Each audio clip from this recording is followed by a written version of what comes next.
set up before we start the recording.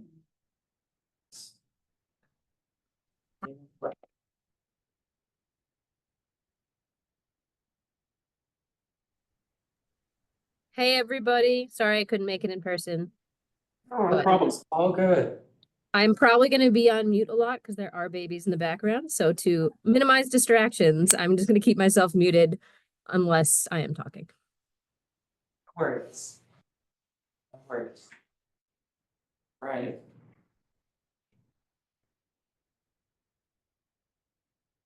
You want to wait till Hannah comes back in, or it's up to you? Uh, Ready whenever you are. we have, we can go ahead and start, and I'm sure Hannah won't regret missing the procedures we've all heard a dozen times. Okay, so in that scene, we have quorum. I shall close meeting open. Call it to order. Welcome back. Cool. First off, Heather, do your thing.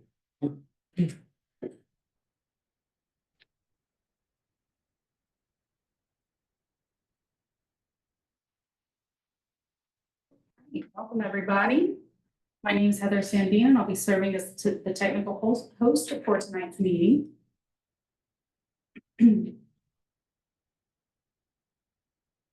Sorry about that. The city has engaged with community members to co-create a vision for productive, meaningful, and inclusive civic conversations. This vision supports physical and emotional safety for community members, staff, and board commission members, as well as democracy for people of all ages, identities, lived experiences, and political perspectives. For more information about this vision and the community engagement process, please visit the website seen on your screen, bouldercolorado.gov/services/productive-atmospheres. The following are examples of rules of decorum found in the Boulder Revised Code and other guidelines that support this vision. These will be upheld during this meeting. All remarks and testimony shall be limited to matters related to city business.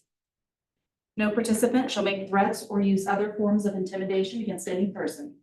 Obscenity, racial epithets, and other speech and behavior that disrupts or otherwise impedes the ability to conduct the meeting are prohibited. Participants are required to sign up to speak using the name they are commonly known by, and individuals must display their whole name before being allowed to speak online. Currently, only audio testimony is permitted online. Because we do not have registration for open and public comment tonight, you can indicate you would like to participate by using the raise hand function. The raise hand button is in the participant box, which can be found in the menu by hovering over the top or the bottom of your screen and then clicking on the participant icon. When the box opens, you will see the raise hand button at the bottom. By clicking that button, you can indicate you would like to participate in open or public comment. If you've joined us by phone, you can press *9 to raise your hand. Right. Thank you, Heather.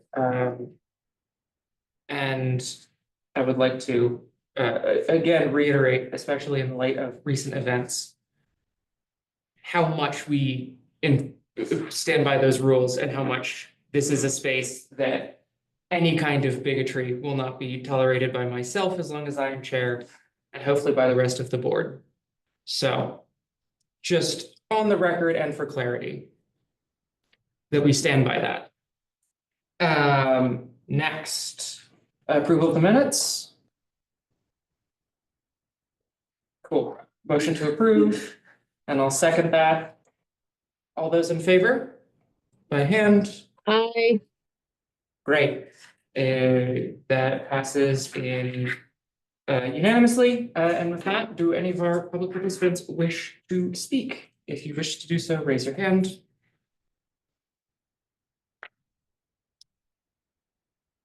Seeing no hands, we can move on.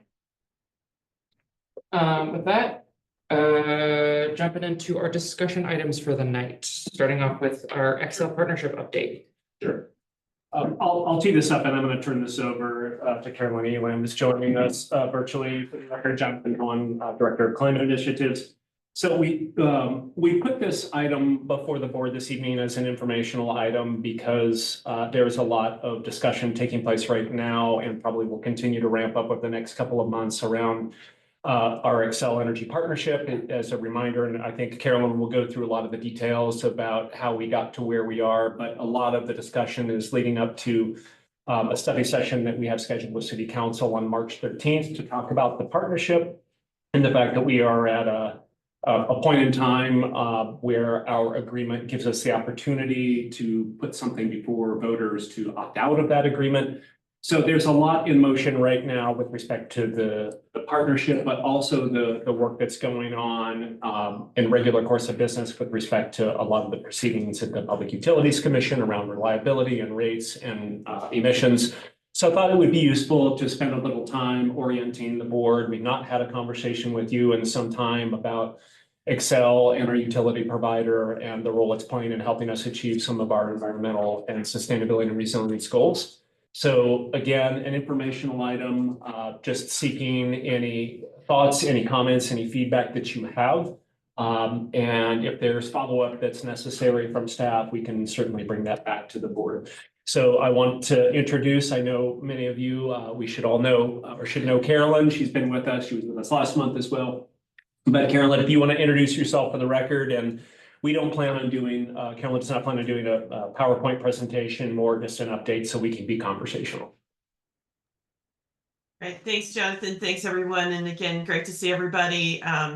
Thanks for letting me be virtual. I'm Carolyn Elam. I'm a senior manager for energy systems in the Department of Climate Initiatives. And in one of my many hats is I am the day-to-day manager for our partnership with Excel Energy. And just since we're on the record, to do just a little bit of journeying. I think everybody will recall that in November of 2020, the community voted to go back under franchise with Excel Energy, pause our municipalization work, and work together in partnership to advance our goals rather than independently through municipal utility. And so the franchise became effective in 2021. And one of the nuances, it's a 20-year franchise agreement. So it creates the foundation by how we work together for the next 20 years, but it does include a few unique things to our franchise.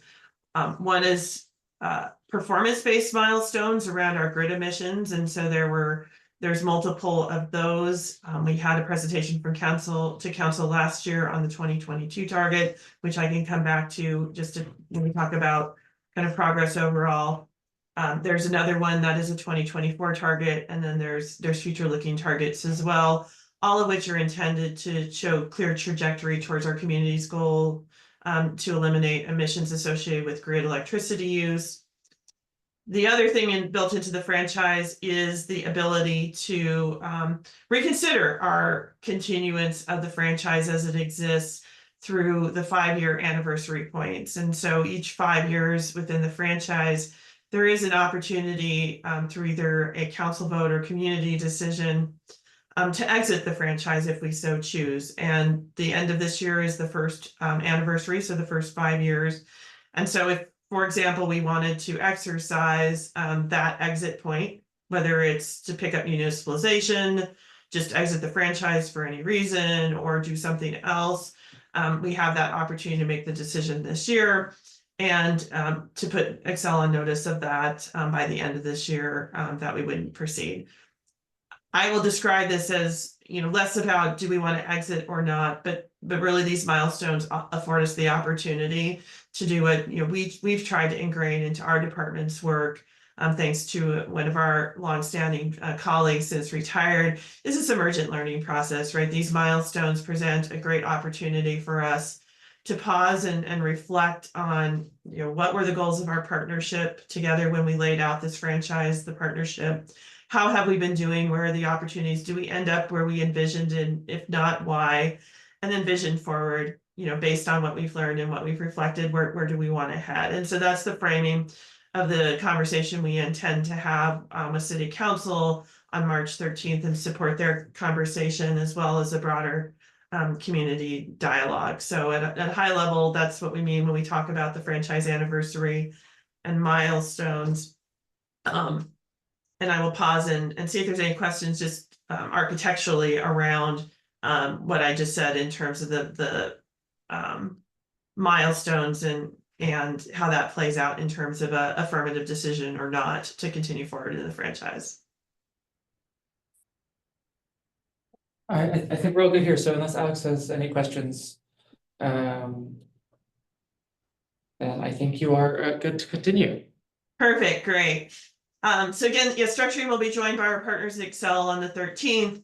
We anticipate we'll share, some of the progress, some of the, opportunities that we've identified to continue working together, and then have that discussion with council wherever they wish to take it in terms of any additional information they would like to have, what kind of, if any, public conversation they would like to lead, what types of things they would like to see us vision towards year 5, and that's what we anticipate. We did have a great opportunity on Monday, so just 2 days ago, to visit with our community advisory panel. We did stand up an advisory panel to support our partnership work, and we had our regular, they're now every other month, business meetings with the advisory board. They're a staff advisory board panel, sorry, a staff advisory panel, not an advisory panel like you all are to the city council, but rather to our operations teams to provide us insight and guidance as we head forward. We got some great feedback from them, and they'll be joining us for the conversation with council as well about where they've seen a lot of the value and the benefits of the partnership, as well as where they see some of the opportunities. And I'll say, obviously transparently, this was a new thing. We entered into a partnership, laid out a lot of project ideas and concepts, and then the messy work began to figure out how to make it all work in the context of working within, Excel's regulated utility environment, setting priorities, dealing with change conditions, whether that be, pandemics or, post-pandemic impacts or other things. And so I think there's been a lot of good things that have occurred and a lot of opportunities that we can learn from, and challenges that I think we can share. And if we have specific questions, I can talk about those more broadly. I think one of the most, first ones is our Excel team did join city council as well as our advisory panel earlier last year, about this time actually last year, to share their progress in emissions reductions and their progress towards the specific milestone for 2022. And what they shared at that time is that their emissions were higher than the milestone target, and they certainly discussed. I think we spoke with you as well, heading into that conversation, and previewed that. As a milestone close to when the partnership began, it was also a milestone heavily influenced by just the speed at which they can make the transition towards more renewables, and they certainly set a good trajectory that does far better than our goals by the time by the end of this decade in 2030. So, acknowledging that progress was a little bit slower than they'd hoped when we laid out those milestones, I think what we'll be sharing on the 13th and what we'll be hearing from them is continued progress, though, towards those overall grid emissions reductions. And in fact, with their most recent plan that they filed, which is called the Just Transition Solicitation, which is the resources that they'll acquire to replace all the coal plants that are retiring. They're actually forecasting to do even better than what they presented to city council by 2031, so far exceeding their system-wide target, which statutorily is 80% emissions reduction. We expect them to be in the 90% if they implement the plan as they proposed it. So definitely significant progress on the grid emissions side. I think, as we talked about last month, certainly a lot of opportunity around building decarbonization and transitioning off of gas infrastructure, but solidly, I'd say, on track in terms of grid electricity. I think what we anticipate hearing from council, and we certainly know we've articulated to our partners at Excel, the community has a lot of concern about reliability and wildfire risk. I think that is very much going to be a central theme as we look to the coming years, presuming we continue in partnership. And so I think we'll have a lot of discussion around Excel's planned investments in the infrastructure. In fact, I believe some of our community members had an outage today to do some of the improvement work that's part of that wildfire mitigation work. So it's definitely progressing. And then there's a plan before the Public Utilities Commission right now to do a lot of investment in grid modernization and readying our grid for more rapid adoption of electric vehicles and electric buildings. So that's a little bit of preview of what's to come.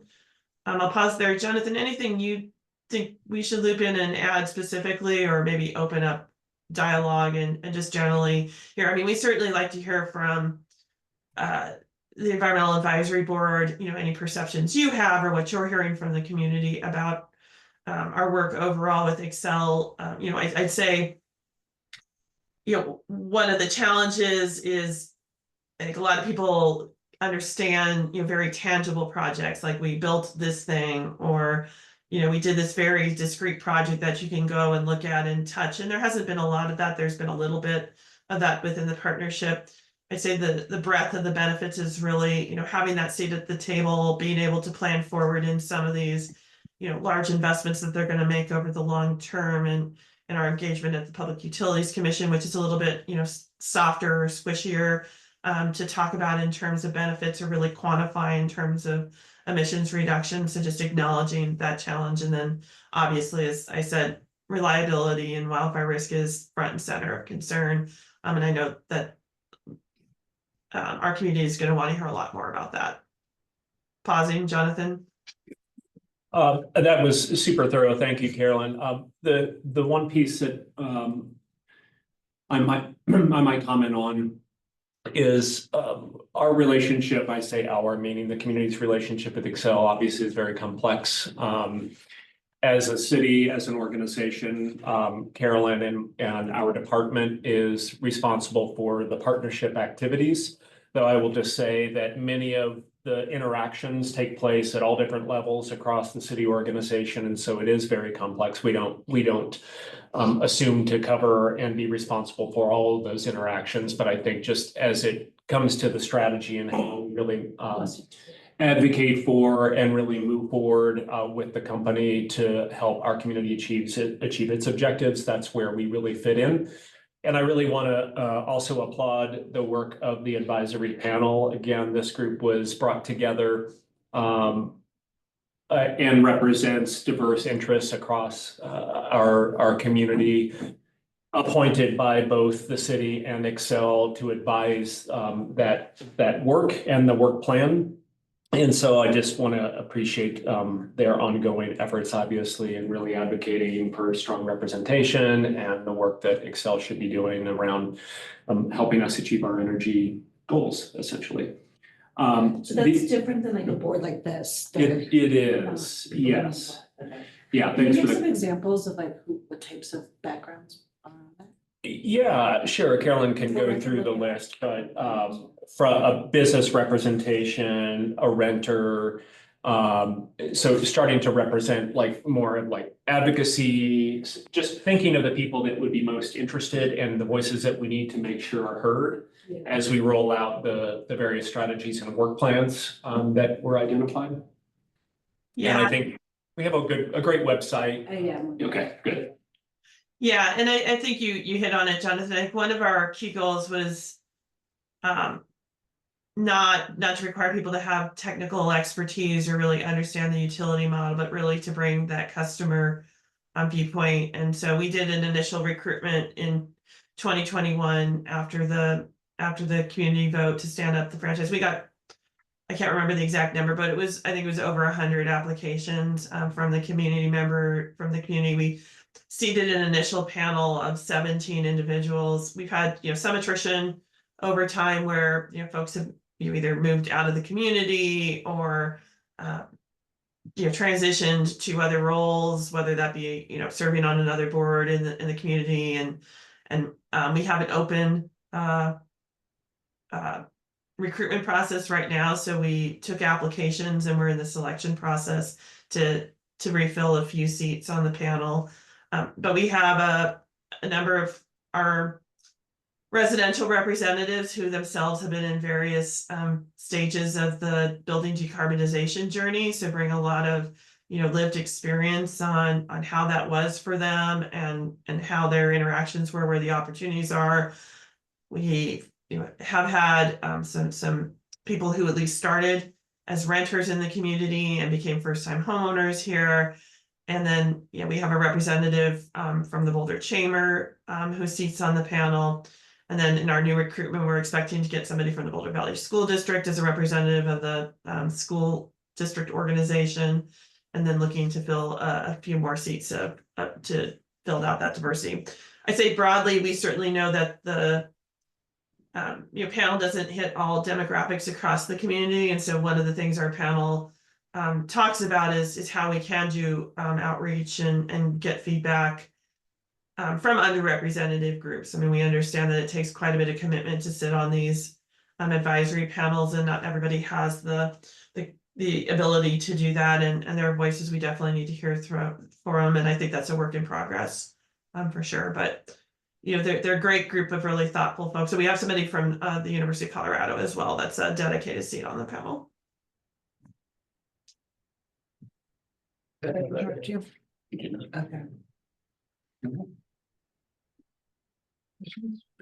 Yeah, I mean, if I can jump in real quick with a question off the top, as has often become my role to doubt in corporations. As we all know, with monopolistic corporations, they have very little like incentive to do better, other than goodwill, which like are there any teeth in our agreement with Excel? Should they start trying to like skimp on hitting targets and like consistently, that is there like a way to enforce the agreement? Or is it just a like, we're along for the ride and what they do, and we can back out and go back to municipalization if we so choose, but we have no control over like the agreement itself? Yeah, there are a few questions in there, and I think, foundationally, the biggest teeth is the opt-out that we have.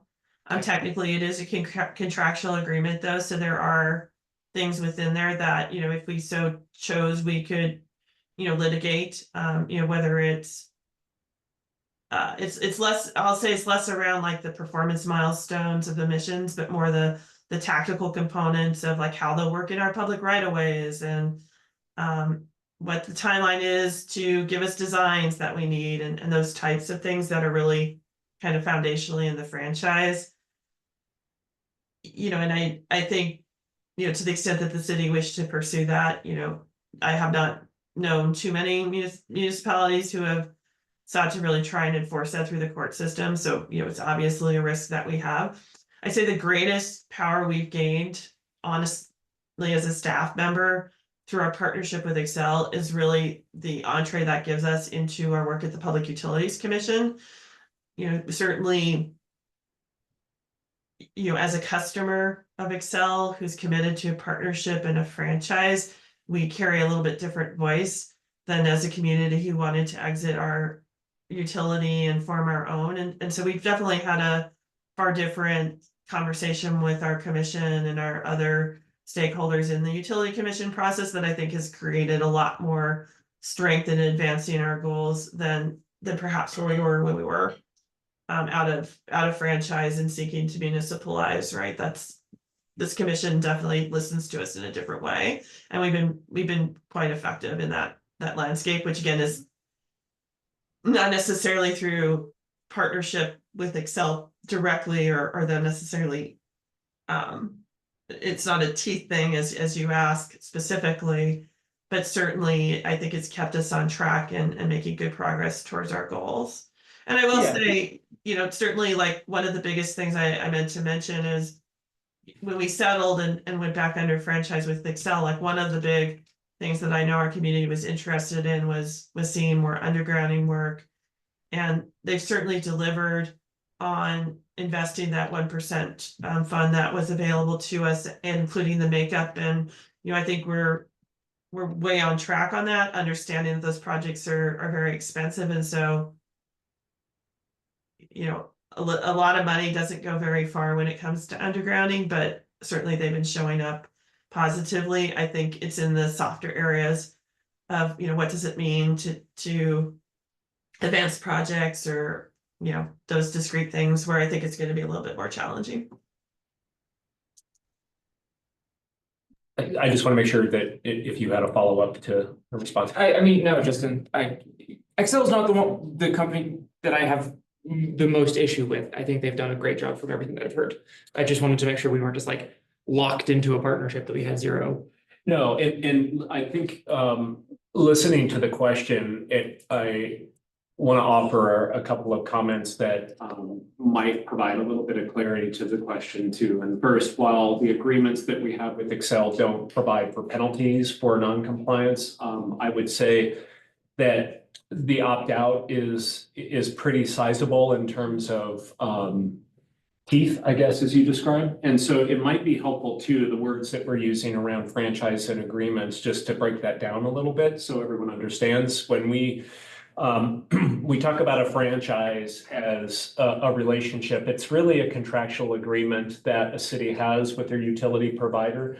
And it is really a public rights of way agreement. It sets forth the details of how the utility can do work in public rights of way, how they permit that work. And so it's really a nuts and bolts relationship. It doesn't speak to anything around rates or portfolio, programming, any of that. That does not exist within a franchise agreement.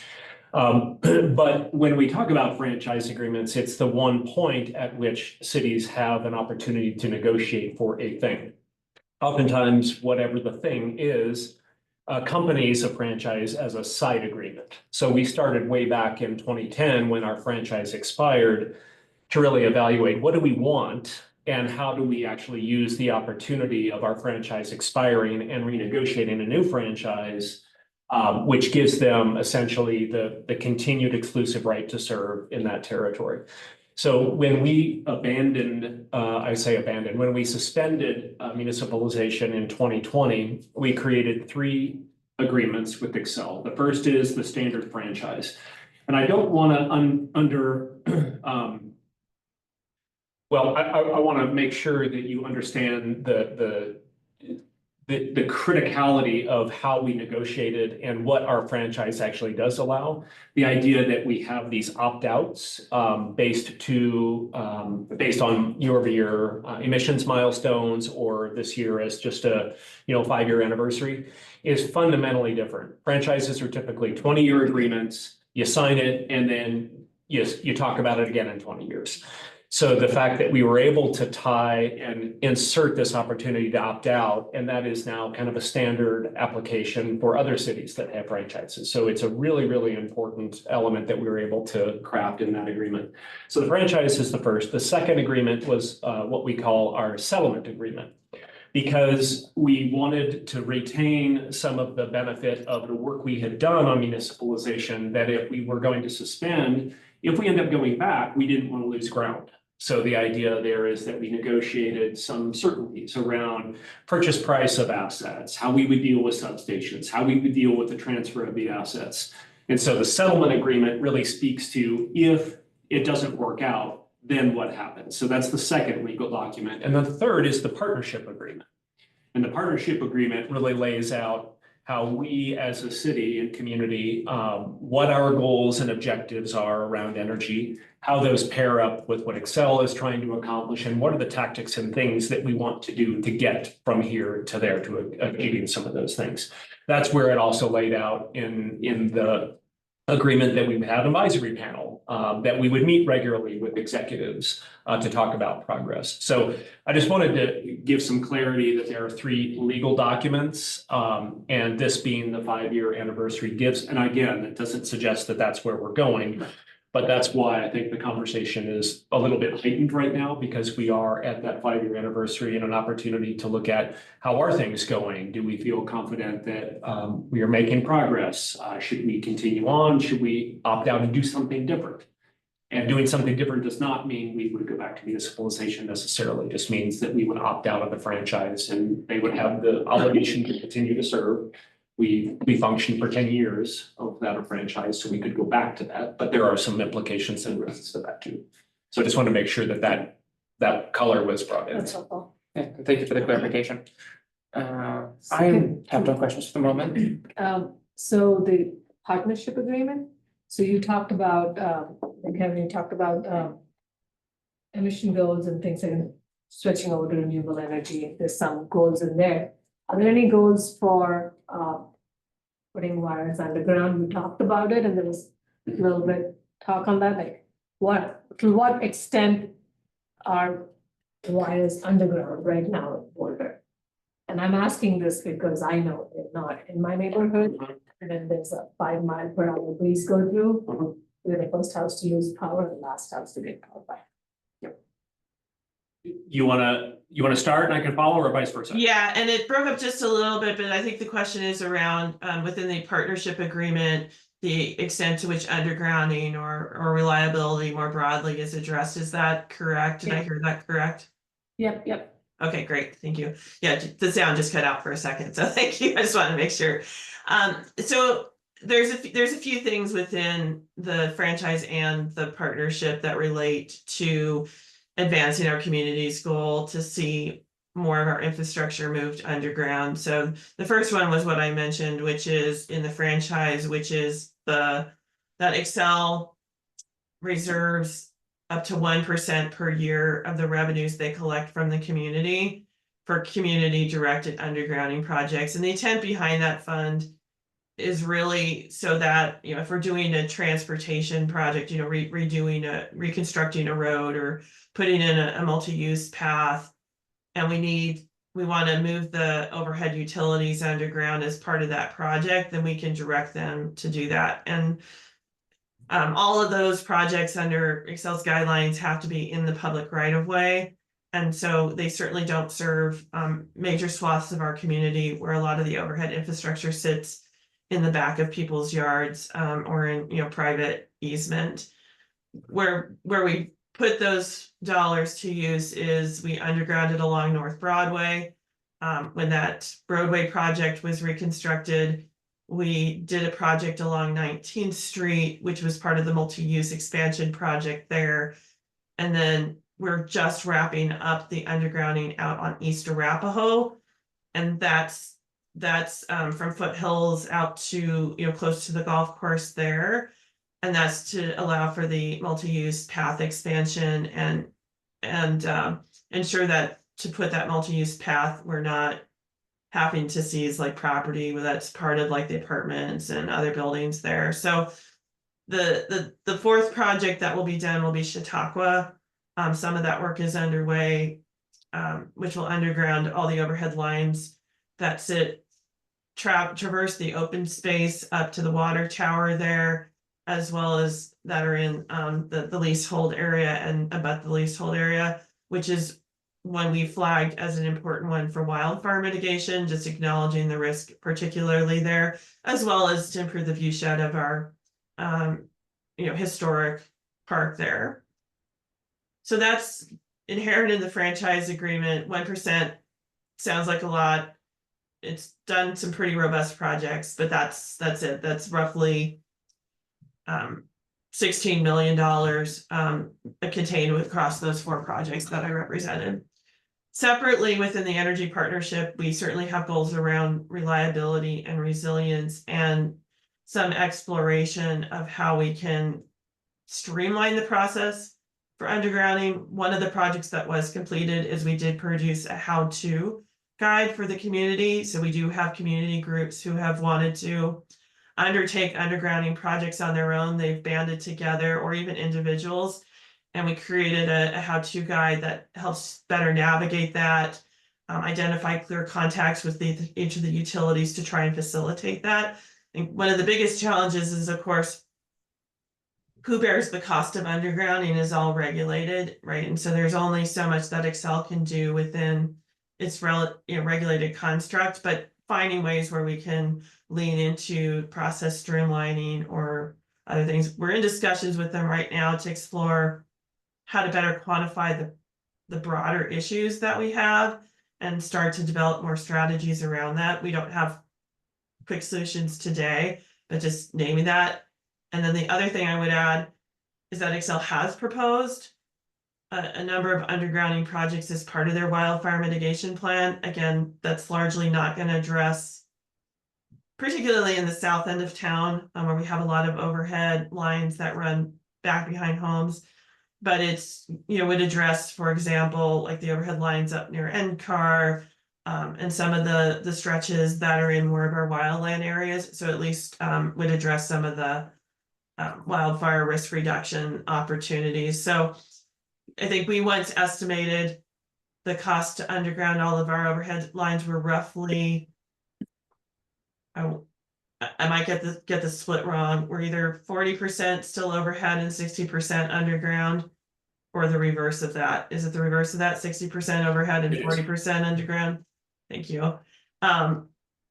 To get closer to fully underground, I mean, that's roughly a $1 billion, potentially $1 billion undertaking. So it's something that we hope to affect gradually over time with strategic investments, but just kind of acknowledging that it's a very big project.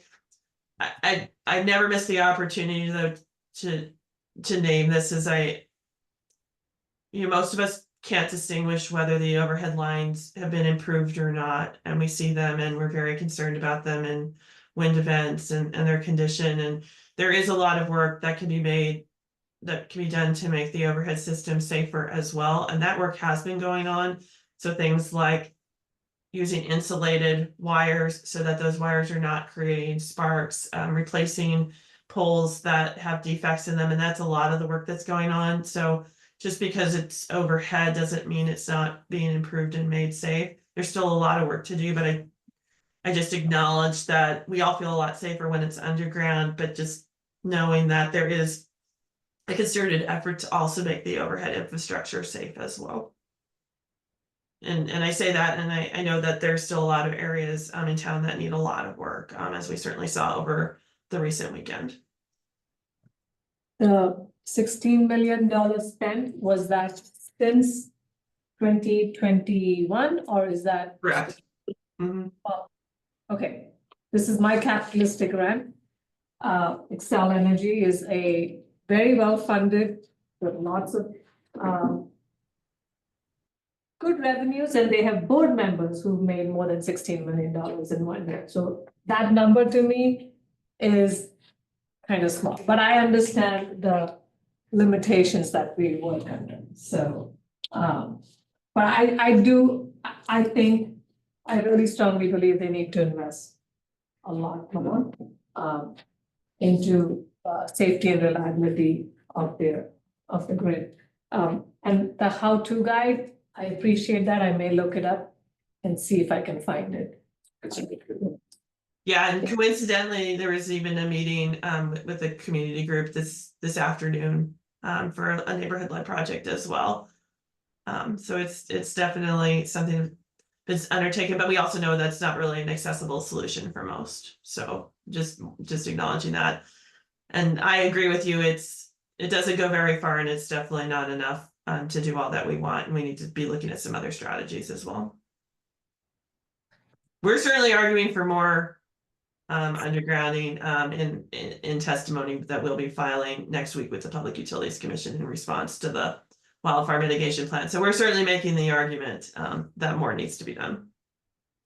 One more question about the wildfire mitigation. Is there talk about more effective trimming of trees through public and private lands?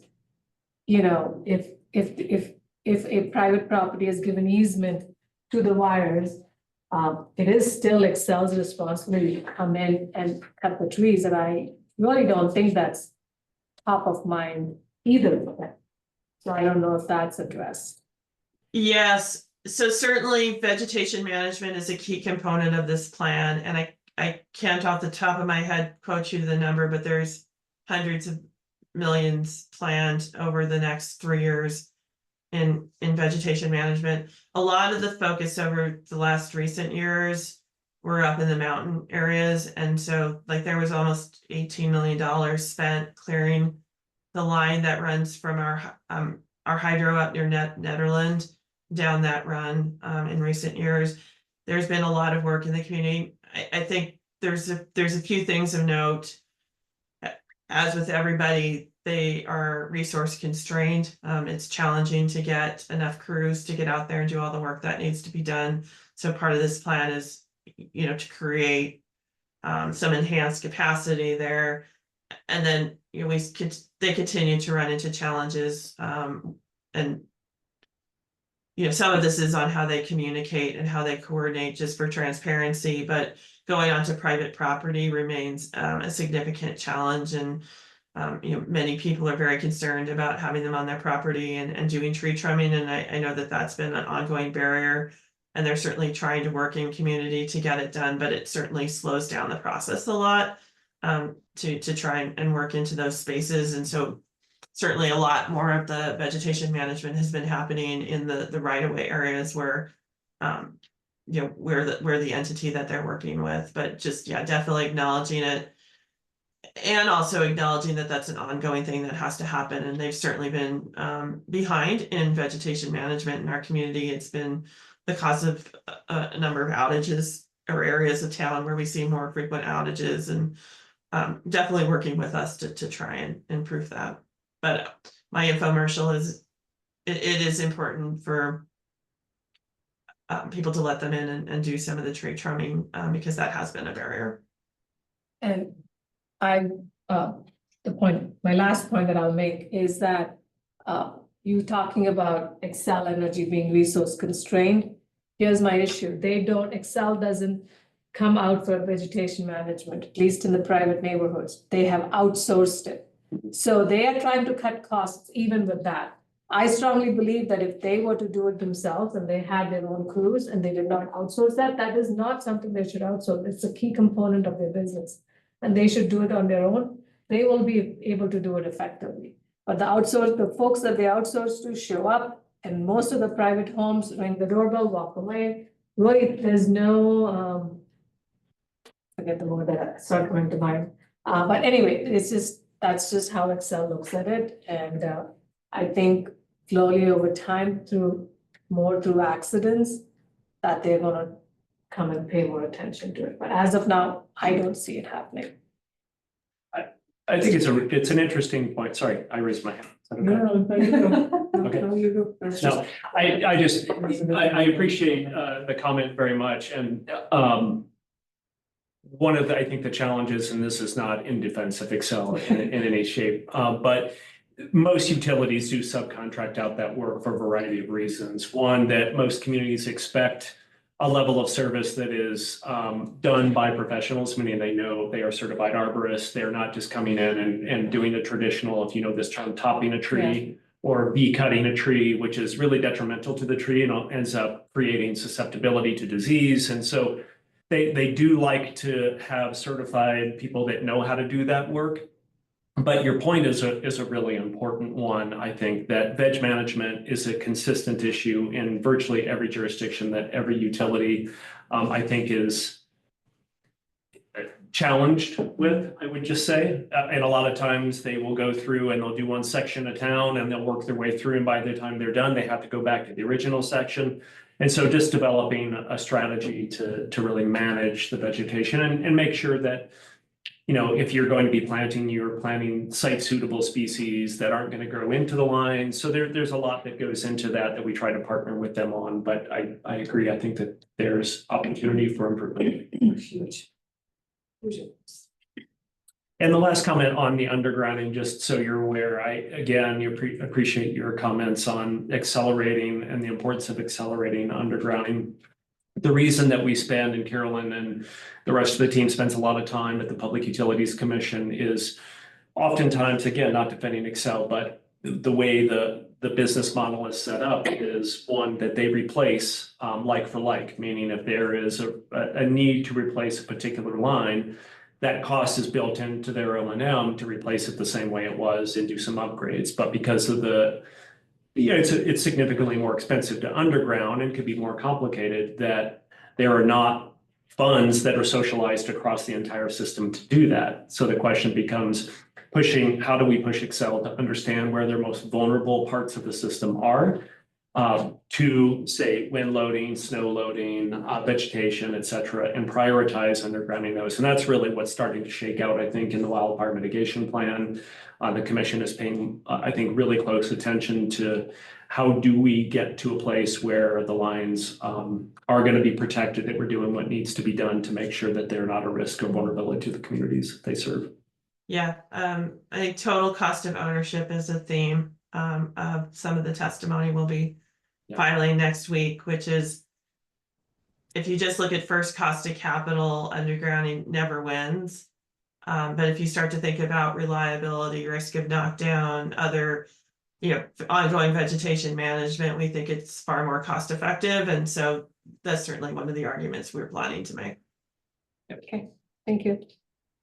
How does it, like battery storage and virtual power points play into the reliability conversation, something they're doing, or I know you mentioned it last time.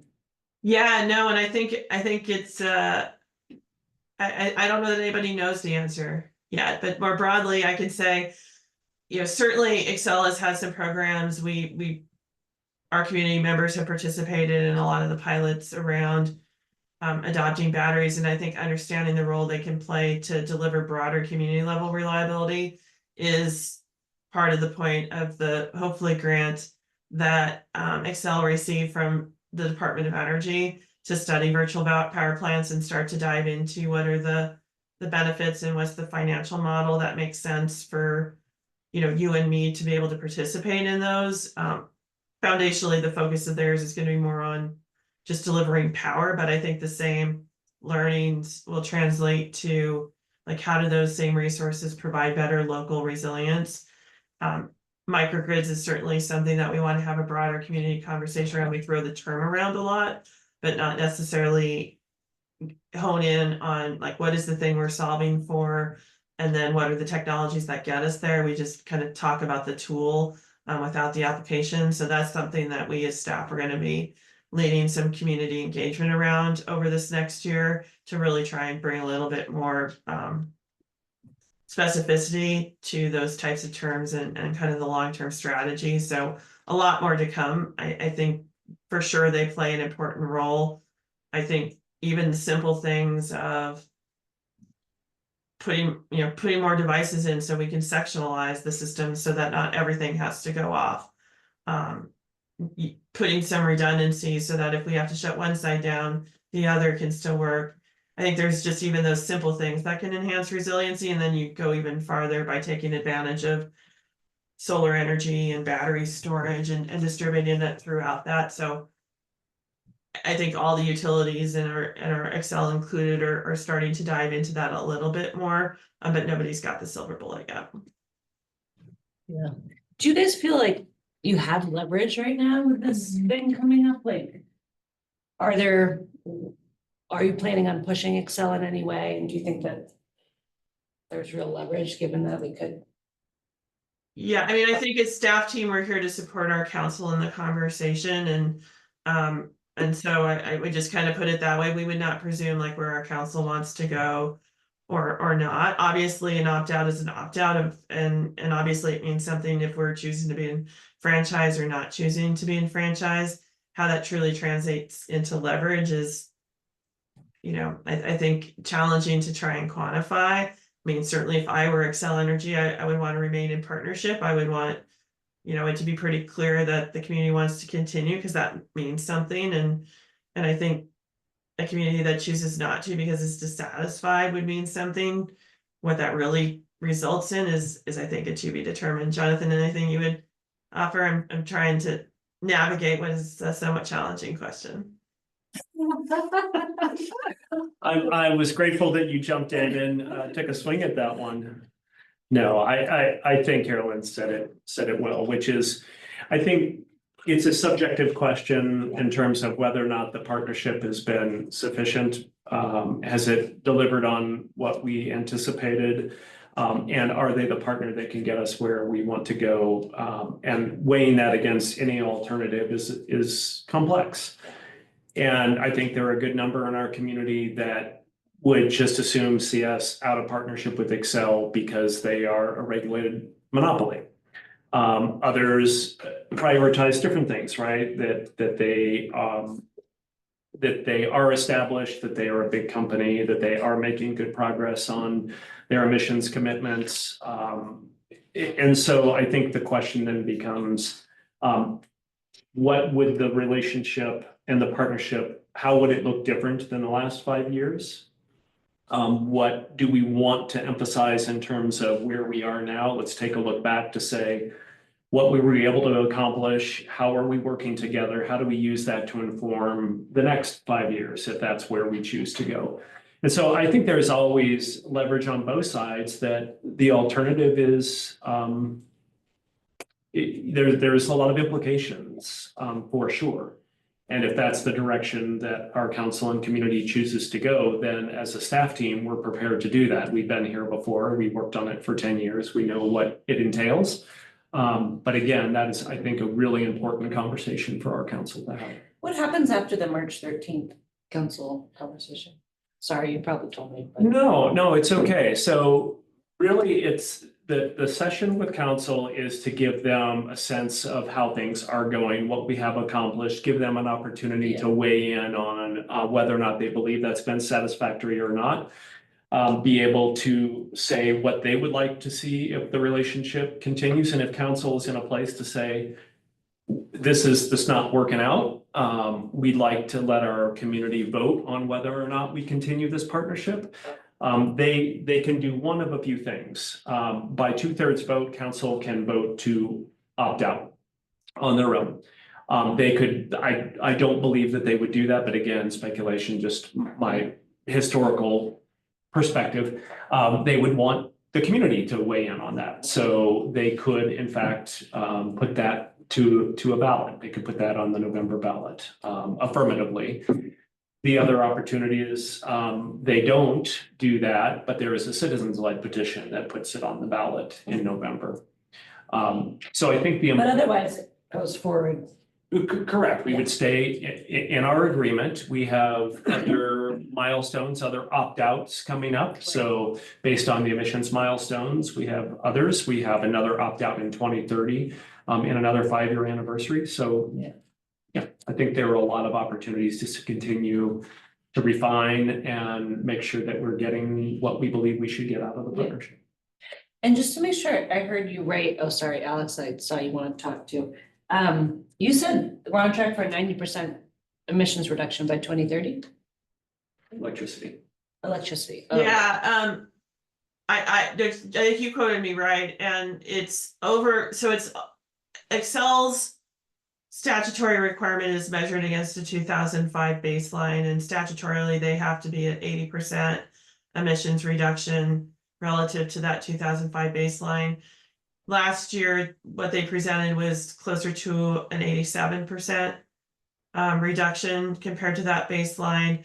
And now they're forecasting over 90% if they realize the system-wide growth, as well as an over 90% renewable grid mix. So it's both,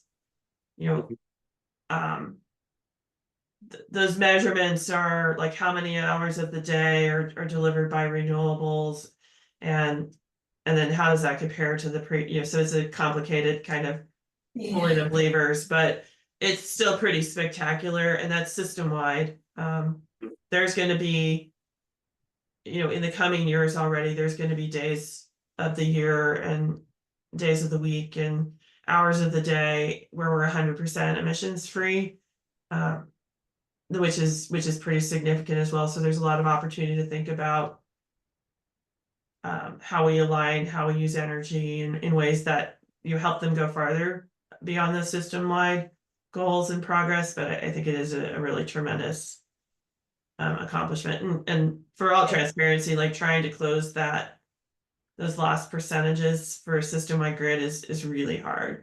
And so I think they're among the leaders still in moving progress there.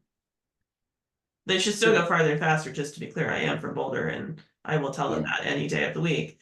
But still, I can also say that it's impressive how far they've gone. Yeah, I was gonna, I think we're tapped out here. Alex, if you want to jump in, feel free. Yeah, I had a question kind of going a step beyond what Jonathan was saying, the two situations in which we would maybe get to an opt-out either via council directly or community ballot measure. If we were to opt out, what does that look like in terms of a timeline? Obviously, we have to decide explicitly what we would do, but is there a time frame even of like how long that would take the transition process? Yeah, and Go ahead, Carol. yeah, no, I was gonna say, and I think it depends on what to do. So I think there's a very simple scenario, just to say it is. I'll call it the keep your options open approach, which is you just opt out of the franchise and then that gives you the ability to pick up, like if you wanted to pick up municipalization, you don't have to do it at the same time. You could do it anytime or wait for something else to come along. In that scenario, there's no specific clock that goes with that or transition really. The principal impact is we lose the structure of the franchise agreement, those things around like how we work in public right of ways and timelines for projects and those types of things that we would navigate. I mean, the principal impact is, some financial risk on city infrastructure projects, so transportation projects, utility projects, which is different than there's this scenario where we, do what we did before, which is to back up municipalization. And so let's just say that's the strategy the community wanted to do. I think that there's still unresolved, there was a settlement, but there's still unresolved issues. And so that we'd have to pick back up some of the litigated process that went with that. The system's changed quite a bit in 5 years. And so there's some pick back up of the engineering work that had to go, so I think, we're still looking at years, potentially decade to formally stand up a municipal utility if that's the path the community wanted to head. So, for transparency, Xcel would remain our utility provider for quite a number of years, even under that scenario. And so then in that scenario, say it takes a decade for the transition where we still are in partnership with Xcel. Is Xcel still held to the standards that we currently have them in? Or are they just now, because we have opted out, they're allowed to kind of just do what they want for that decade? It's somewhere between those two. So they certainly aren't held to the agreements of the franchise because we would no longer have that, or the emissions milestones. There's still the statutory requirements that are inherently in that. And then, there's certainly things we would seek to do through ordinance or other mechanism to make sure that we were addressing the needs of the community. So they wouldn't have carte blanche to do what they want.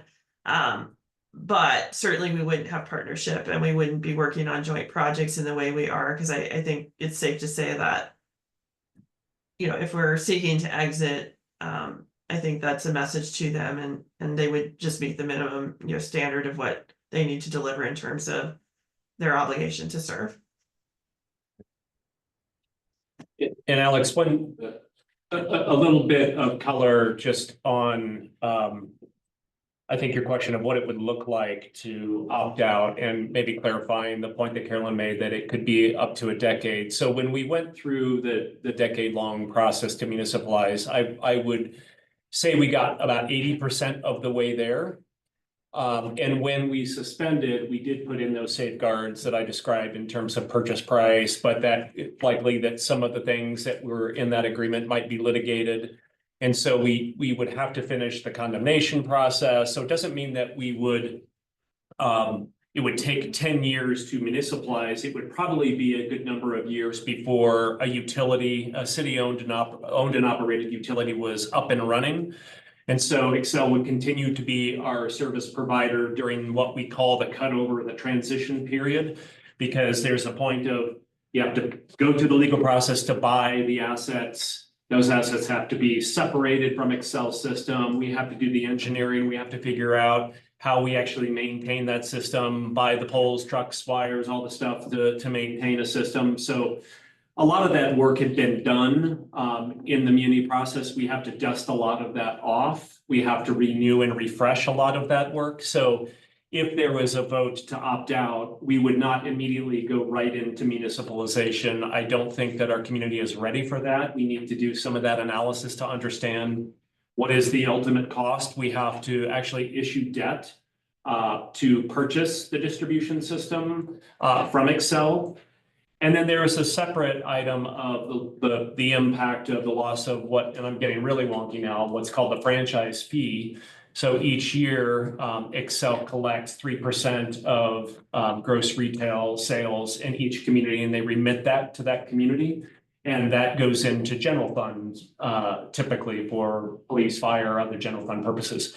So when we ran into this in 2010, we issued a separate ballot measure called the occupation tax, utility occupation tax, where we have the authority to tax Excel for doing work in city. And so the algorithm essentially, it created a wash. So on people's bills, there was no longer a franchise fee, but there was an occupation tax. So that's a risk.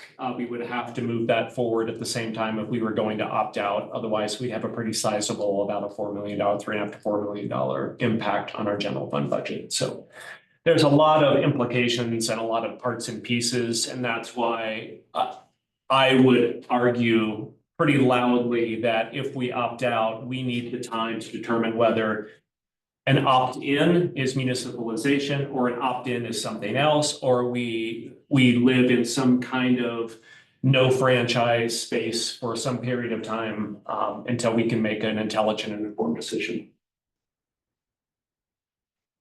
Did that make sense, Alex? Yes, thank you. Sure. It's a good question.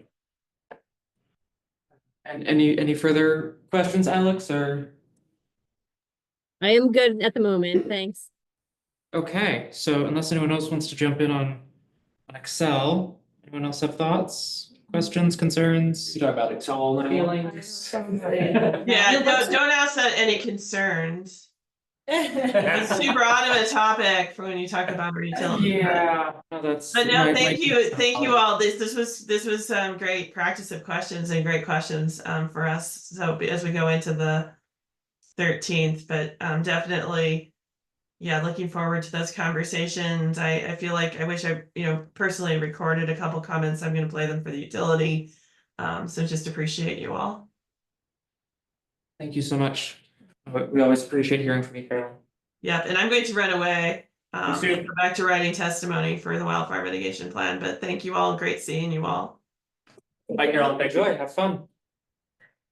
All right, so with the end of that, shall we jump into the next item, which is board priorities? Sure, this will honestly be about a 30-second item, but I just wanted to close the loop with the board. At our last meeting, we talked about the fact that council was nearing their midterm check-in. And there was a question of whether or not they were going to be asking boards for feedback on new priorities. The answer that I've received to date is no, because council is not in a position to add new priorities. And really, they're trying to dial in and say, every 2 years, we renew our work plan, and this midterm check-in is an opportunity to hear from staff on how we're doing on those priorities. What are some of the barriers? What do we need council to know? When that's going to come back to council for any kind of formal action. And so just wanted you all to know that we hadn't forgotten about that, but at this point, there is not a formal request from boards for anything new.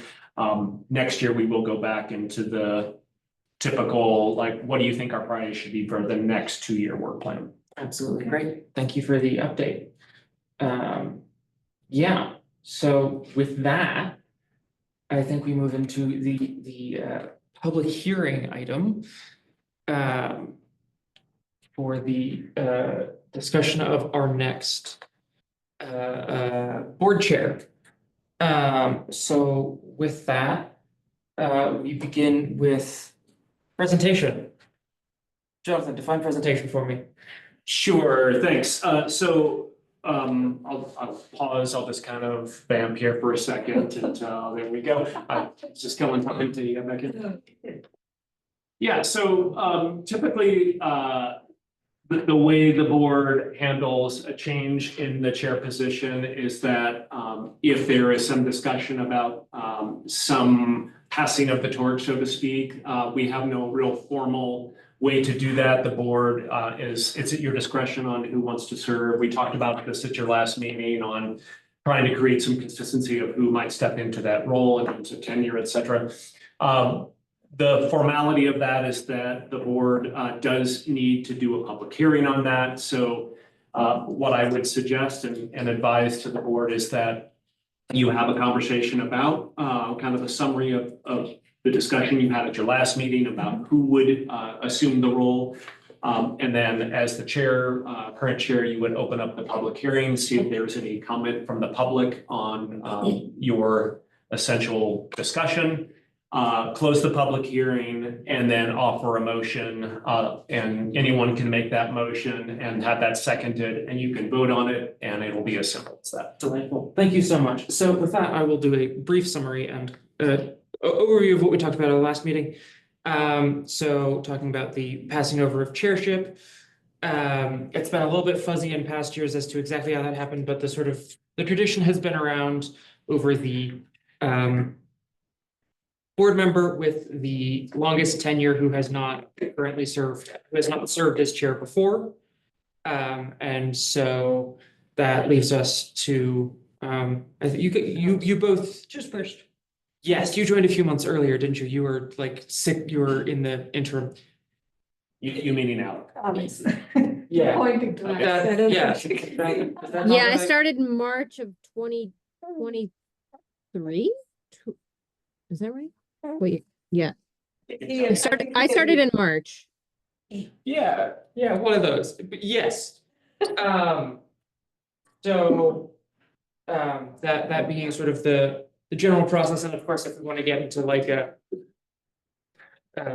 discussion debate, if someone else wants to be chair, that's, Didn't we already vote on her? Yeah, I thought we agreed on that. that's what we're doing here. So if someone wants to, if someone thinks that they're better suited or whatever, and we want to get into a whole thing, we can.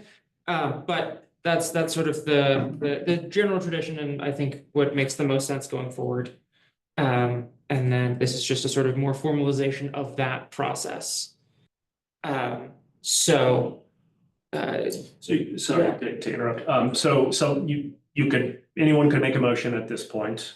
Make a motion to elect Alex. And I second the motion. All right, For Alex to be the chair. great. Do we have our public attendee? Do you wish to speak? If you do, raise your hand. I'll give you.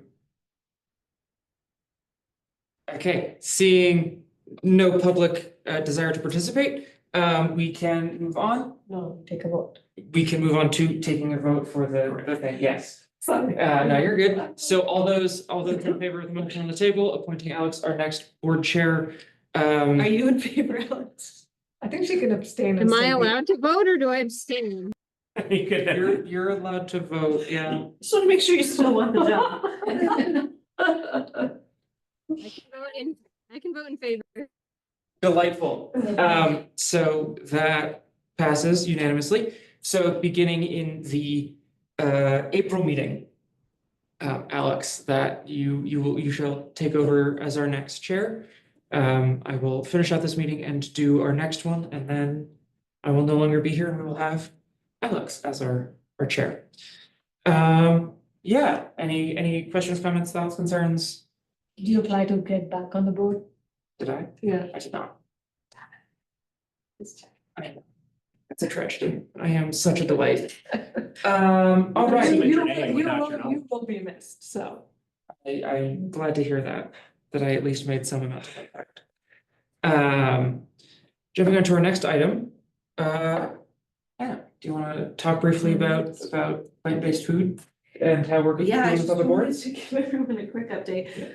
My biggest learning is a lot of boards don't get meals. They meet virtually, it turns out. I did not. know Really? that. Yeah, Boulder boards. Still? yeah, our Is it boards, us? yes. So that was funny because they were all like, what are you talking about? Or we can get a You free guys- one free dinner. You guys are getting free food? And some people that meet in person still don't even get food, but Oh. Really? those that do, we did get the housing advisory board. A yes. And there's one board, I think that was the only board that said yes. I get a lot of non-responses. I met with, more interestingly, I met with a lot of city council members. 2 didn't respond, 1 was a no, and the rest were yeses, so that would leave Just, 6. Yes. Out of curiosity, who is it that you met? Who was in favor, who was against? It's all in our little spreadsheet. So the question to them, whether they're yes or no, was, would you be open to city council being plant-based by default? Which for a board like that is more just like having a higher ratio of plant-based foods than meat foods versus being totally, because they're very different. Everyone was a yes if staff was on board. And I could not get in touch with the staff, the organizing staff. I emailed her 2 or 3 times, and then honestly, I just got distracted with my own work. So that is the holdup, is kind of like getting staff, like the work, like people who do the work to organize food. But it was a lot of interesting conversations and a lot of learning in terms of like what kind of questions come up for people, what were their concerns, why, was there one no?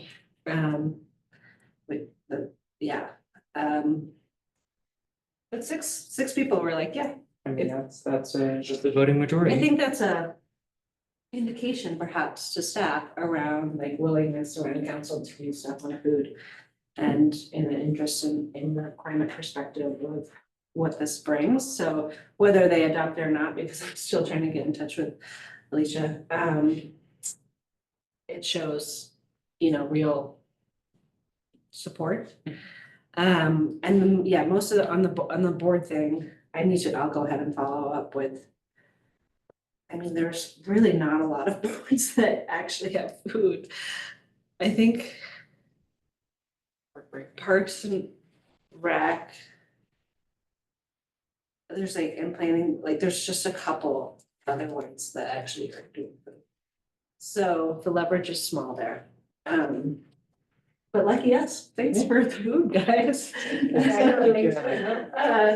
I can follow up with everyone one more time, but I am do meet in person to see. And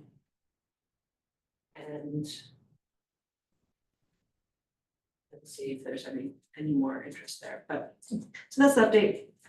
Isn't it a bit more environmentally friendly if people are not ordering from outside and not having food in a certain sense? Yeah, Well, It takes away the Theoretically- human factor. I mean, it depends what are they eating at home, are they eating yeah, two hamburgers? and- that was gonna be my fault, Okay, right? Is yeah. that like they still eat Okay. food that night, Yeah. right? It's just not necessarily here. And then, like buses versus cars, right? Which one's more environmentally efficient?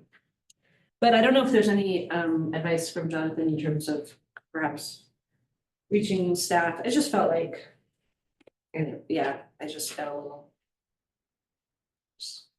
stopped reaching out. I didn't want to be in the way, but if you have any other ideas in terms of like the execution of, if we have support from council, we need support from administrative staff, that's. Not advice, but an offer. I'm Yeah. happy to have a conversation with the CMO staff representatives, just informally. You said, Alicia, the city clerk is probably not the right person to reach Oh, out okay. to. That's who everyone told me to reach out to. Well, I mean, she does manage the meeting necessary, but she doesn't do a lot of the. What is it, Megs? Megs is the support to council, but it would be more of the administrative staff in the CMO. And so I will find out who the right person is. that does I don't mind emailing them. Sure. But I think perhaps it's where I was reaching the wrong person. But either way, I think there was good progress. But what we do with it, we should talk about. Happily. Alex, do you have any follow-ups on this? Think so. Thanks for all your hard work again, Hannah. It's been really cool. Absolutely. Also, as a side note, I am part of a national group that meets with. There's other cities around trying to pass things like this. And that's just been interesting to see and be part of, so kind of unofficially representing Boulder in this group. And just starting to learn what other cities are doing, like LA's county is actually really interested in doing a lot, and there is some cool progress going on in cities, so we have more templates and stuff to look at. Glad to hear that, and any updates you can bring from that would be appreciated as well. If you stumble, if anything interesting comes up in that you feel is appropriate to bring back to us, we would love to hear about it. Okay. Not to throw more at you, but if you're already participating, anything that you think is interesting, we'd love to hear about. Yeah, and there's an updated spreadsheet of really all around the world actually, and what each city is doing. Oh, And nice. where it falls. Yeah, I didn't make this. okay, I was gonna say, you are Somebody else made this. obnoxiously organized. So that looks amazing. Can you send it to all of us? Like, I don't know if they'll let me, I could probably make a copy of it. it doesn't say confidential on it. No, it anywhere. doesn't. Yeah, I think so. Yeah, if you can. Happy to. Were you one of the people that had like, when you annotated books, did you have like color coded sticky notes and each different sticky note color was for a different type of? No, I'm not that type A. Okay. We Kinda can. wish, but. Yeah. Yeah. Oh, right. Unless you have anything else about. No. About this, then. Questions. No, good, great, cool. We can move on to our next item. Jonathan, scheduling the racial equity training. I know we talked about this briefly in our meeting, and I will take a step back in this conversation because it's gonna be after I am off the board. So. But. Sure, I'll let you- I'll kick it off and then I'm gonna phone a friend by the name of Heather Sandine, as I get into the conversation, because my guess is she's bringing up some of the details. So one of the modifications or requests that council has had and our Office of Racial Equity and Engagement and Belonging, excuse me, is to have all of the boards go through our racial equity training. And it's something that new board members will do when they are brought on, and I don't think that anybody has done it. I did not do it. It was offered to me last time around, but the dates just didn't. Understood. Times didn't work out. So we've been talking about utilizing your April meeting to do that training. I love that idea. And I think it's better than trying to find a time that works for all of you. You have busy lives to begin with. So we can modify our agendas, and the trainers who will be doing the training are willing to do that, which I think will be super helpful. So if all staff have gone through this and multiple different trainings in the racial equity space, and I would just say more than ever, it's a really important one as we live our values as an organization. So say Will it that. be recorded? It will not. It will not. It's not a public meeting, so we would essentially go into a bit of an executive session side of thing where it would be a training. So it would not be a public meeting. How long does it last for? So there's a video that you would watch ahead of time. The video is, I believe, around an hour. And then the actual training would be 2.5 hours here. And so if I'm correct, we'd basically just be like giving notice in March that we are not having a public meeting in April. We will resume our regular meeting schedule in May, and then our April meeting would just be the time slot would just be taken up by the training instead. Correct. Yeah. So I guess the big question is, would you prefer to start at 5:30 and end at 8 or 6 to 8:30? I won't be. I here, have- so. I have a slight preference of a 6 o'clock start time, but I could make 5:30 work most likely. If Okay. the other people have strong preference. I'll go with what Alex wants, considering she's probably looking for a sitter or someone coming back. Oh, too much. Okay, My opinion is not relevant. I'm flexible. So they were really two questions. One, does that sound amenable to the board to take one of your board meetings to do that training? And then second, is April okay with you all and extending the time from 5:30 to 8? I'll bring coffee. We can bring some. More chocolate. That works for me. But just to be clear, I did hear 6 o'clock start. As well, yeah. Okay. Oh, yeah, if possible, but I can make 5:30 work too. Oh, right, sorry, I said that wrong. Yeah, I think of the two people who are here that are going to be here, you're the one with the time preference, so 6 sounds lovely. All right, unless we have further follow-ups, Jonathan, Heather, Okay, great. Then next, we for in consideration of you having twins, shall, sounds like a whole bit of a hassle and probably taking us a lot of time. So making meetings will be difficult. So making an official leave of absence for you for as long as is needed to, just so, for executive reasons, not that you're forbidden Yeah. from joining, I but just don't know if it'll start in March or April, so cool. TBD on that, but. That is fine. We don't need explicit start end dates on this, Oh, okay. just that for what's the word I'm Just looking noted officially. for?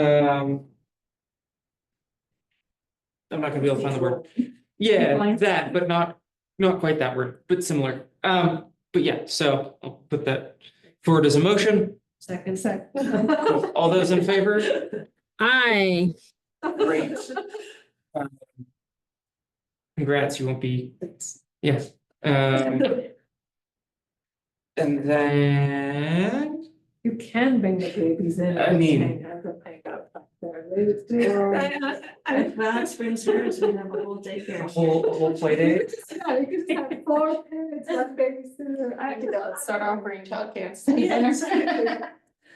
Or both. I mean, childcare, like babysitting periods are not terrible. Did I miss, board Seriously. priorities? Did that happen the time? Yeah, it was So like 30 fast. seconds. It's basically Oh. just that it's not happening until next year. Oh, No. okay. Yeah. No, It's like, you letter. guys We're really moving were- to Yes. biannual. Okay, got it. Yeah. I'm happy to repeat any of it. No, that's enough. No, yeah, you did, yeah, it did not take very long. Okay, do we want to take a peek at the upcoming council calendar? I know that our next meeting is the discussion about Willville, right? Yeah, at your next meeting, if you remember, this was back from late summer, fall time when Yeah. council members had referred a site review application for I have to read the actual address. The 2952 baseline, so that is the Willville development, and council members had asked that come to the EAB, so we've been talking to planning staff. And we're ready to do that. This is new for the EAB. You've not done site review applications previously, and so we're talking with our colleagues in planning so they can provide a good primer and give you information in advance on the type of feedback that is being requested. They have multiple boards that they need to go to, so we're happy to have this on for your March meeting. Great. Do we have to take a vote on it in some form, or we just? It's a good question. I don't totally know the answer to that. I don't believe so. I think it will be mostly in the critical feedback. Yeah. And that's mostly because voting on an application requires that quasi judicial power to do that. So that usually lives with the planning board and council. The other boards are representative of making sure that your views are heard and represented to council and to the planning board. That's okay. I do. But you'll send it ahead of time? Yes, Okay. of course. That was not what I was getting. at. That's how it's not the independent response. Wow. I see. The whole plant-based, you know. We'll see if we get staff to do. Yeah, great. Are there any other things on the calendar going forward that you think are particularly relevant? A couple of other things, you'll see that March 20th are the board and commission appointments. I wanted to flag that one. I mentioned as we were getting started before we were on the record tonight that there are 13 applications for the one vacant position that will be up, which is tremendous. So really appreciate the number of folks who are interested in the board's work. Those interviews will take place later this month, and then appointments will be made at that March 20th meeting. We've already talked about the Excel partnership update scheduled for March 13th. Again, as you think about we will have an opportunity to check back in at your March meeting if there are other outstanding issues that you want to make sure are put into the record for that conversation. You'll have a copy of the memo, but again, it's a study session. There's not a formal decision that council will be making that night. So whatever would come out of that, we would have to take back to council. I recall the applications being online for people who apply for boards. Where do we find that? Like people who actually submitted their application. Yeah, like we could read all, is that Oh. true? Maybe, we had this conversation again before we went on the record of whether those applications were public and available. I certainly saw them last year. You did? Okay, so it may be the case. They may not be available yet until interviews take place. I'm not quite sure. So let me chase that one down, and let you know. Okay, yeah, it'd be nice to look at them. 13 to 1, that's like stressful. Yeah. If they're online. No, I mean like 13 applicants, one spot to fill. I know, it's kind of a lot of work. Yeah. I mean, yeah.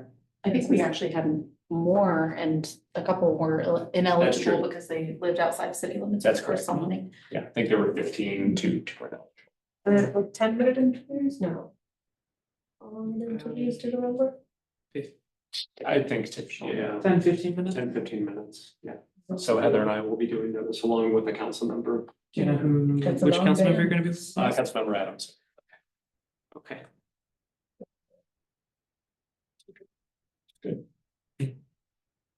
How did you decide which council, they all have to watch the recordings, right? They all have access to the recording, and I think they take it pretty seriously. So most council members will review, and then that council member that sits in usually makes a recommendation to their colleagues for who should be appointed. And they each have like a certain number, like a couple boards that they. Yep. Got it. That they Just do. knowing that. Because how many boards are there for the city? Like, 22. yeah. Not So, all like, have. each person Shouldn't gets. have promoted it. It's too many interviews for you guys. I think my year there were like 7, 8 applicants for 2 seats. I think. People care about the environment. Might be something to that effect. I mean, I will just say that 13 this is is a the lot. most that I've seen. 13 is a lot. I can't remember, do all applicants go through to the interview process, or is that a down selection process in and of itself? No, as long as they are, as Heather just said, the 2 were disqualified because they don't live inside city limits, but otherwise they all go through to an interview. They have their standard responses, you may remember, and then we ask some additional questions during the interview. Okay, yeah, thank you. All right. I feel like it'd be great to have people with like deep expertise in like whatever area of climate. I personally, you're not looking for feedback on it, but I'm just offering. Can I give off some vibe, but I didn't want your. Do you want someone with a bachelor's and a master's? I mean, it's nice to just learn from people, like, obviously not in everything, but like, well, maybe it's like electricity, or maybe it's something else, but like real like teeth in the environmental space would be great.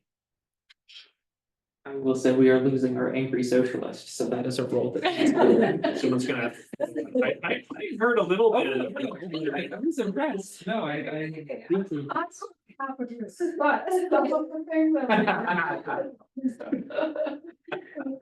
We have to have at least once a meeting, someone has to say. Corporations are fucking evil, and. You know, You gotta be, come as an attendee every time, just. I might have to. I think we need to adjourn. All right. Anything else on the calendar that any of us wanna bring forward or something you think is particularly of note? I think I said this at your last meeting. I'll just conclude by saying that there are a good number of items that we're trying to tee up for board presentations and agendas in 2025. Just doing the best that we can do to make sure we have really relevant, timely, important topics before you. So again, I always welcome the feedback. If you do spend some time looking at that, anticipated upcoming council items in the back of your packet, there are things there that you really want to make sure come forward. Just please reach out and we can get those calendars. Great. Okay. Thank you. So unless, Alex, did you wanna put anything forward that you're interested in talking about in the future or? I'm all set. Thank you. Great. Thank you. With that, our next meeting is the 5th of March. Yeah, okay. That is the last thing on the schedule, so with that, I shall make a motion to adjourn the meeting. Second. All those in favor? As unanimously, that will end our meeting for the night. I hear a sigh of Thanks relief. all.